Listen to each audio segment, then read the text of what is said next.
decertify the election. That is the demand coming from none other than the former president, Donald Trump. And it comes in a new letter to Georgia's Secretary of State, Brad Raffensperger. The secretary is out front exclusively tonight to respond for the first time to Trump's new attempt to overturn the results of the election nearly 11 months after the election. So Trump claims in his letter that there is a new report of invalid ballots and says, quote, I would respectfully request that your department check this and if true, along with many other claims of voter fraud and voter irregularities, start the process of decertifying the election or whatever the correct legal remedy is and announce the true winner.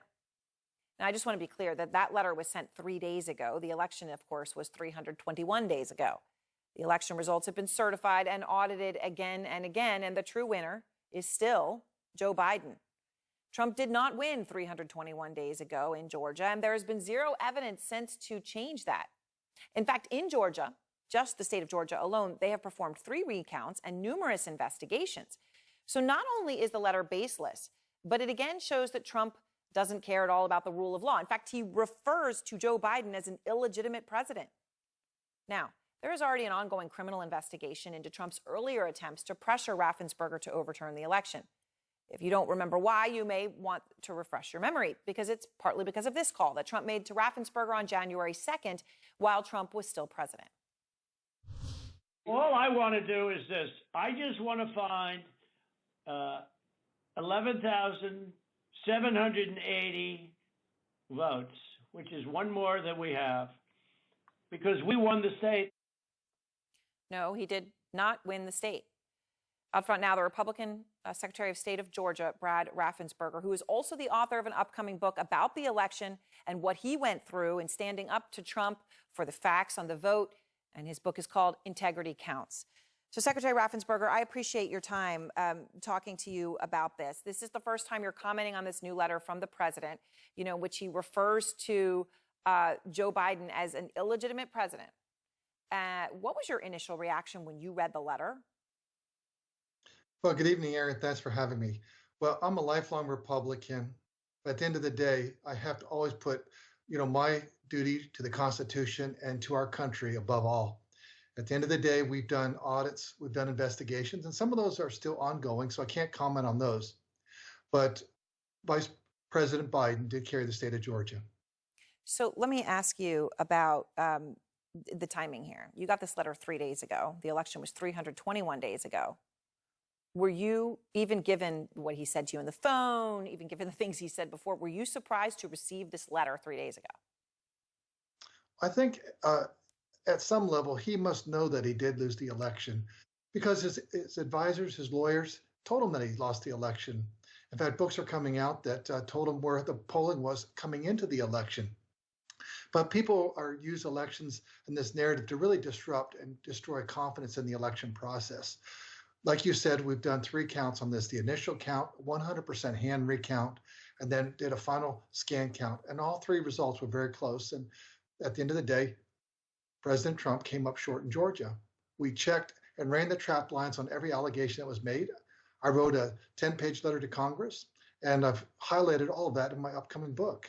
It's called Integrity Counts because integrity does count. It always has and always will. Well, I hope you're right in that. I believe in that myself. I want to read a specific claim that Trump makes in this letter, Secretary. He says, enclosed is a report of 43,000 absentee ballot votes counted in DeKalb County that violated the chain of custody rules, making them invalid. Now, he's referring, of course, as you know, to a report from a pro-Trump website, which does not question the voters or the ballots themselves, right? But they actually, their questioning is on how fast the ballots were actually transported. So, well, exactly. Go ahead. Tell me your response. As soon as we were notified of that, we began an investigation several weeks ago. And coming out of that, the first thing that you noticed is that the DeKalb County election official took an extended leave of absence. But we have an ongoing investigation of that. But to your point, the ballots themselves were approved and are lawful ballots. But where processes violated, that's where we're investigating right now. And that'll come before the state election board. So why do you think Trump sent this letter now? I mean, as opposed to, he's had 11 months, and obviously he's been very vocal in those 11 months. But why do you think he sent this letter now? Well, he's been leaning into and propagating the big lie, and he's been fundraising off this issue. I know he'll be here in Georgia this coming weekend. So you'd have to ask him what his motivations were. But at the end of the day, we've looked at every single allegation that's been made, and we've really wanted to make sure that we have true and accurate results. People said that there were thousands of dead people that voted. It was less than a handful. They also told us that over 66,000 underage voters voted. There was zero. They talked about unregistered voters voting. There were none of that. And so we have really made sure that we've been very thoughtful and thorough in our responses. But President Trump came up short in Georgia. So let me ask you, obviously you're laying all this out very clearly here to me in our conversation. Do you plan to offer a formal response to him, or is this it? Well, while we have an ongoing investigation, we'll let them finish up their work, and then they'll report it to the state election board, and that'll be the answer.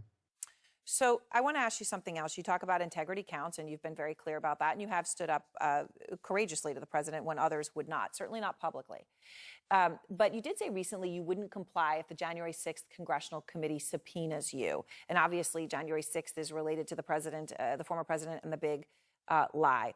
So explain to me why you wouldn't comply if they wanted to talk to you. Just what's your logic? Well, we wanted to see if they're going to issue a subpoena. I feel like I had a conversation with President Trump. It's a 1-hour conversation. It's all out there in the public domain.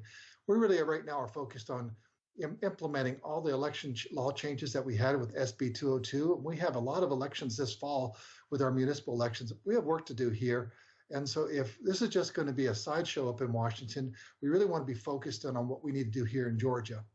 All right. Well, I appreciate your time, Secretary. Thank you very much. As always, as again, I said to you before we even came to air, I said, I'm sorry we have to talk about this again, yet here we are, and I'm glad you do, because I think it makes a difference, and I appreciate it.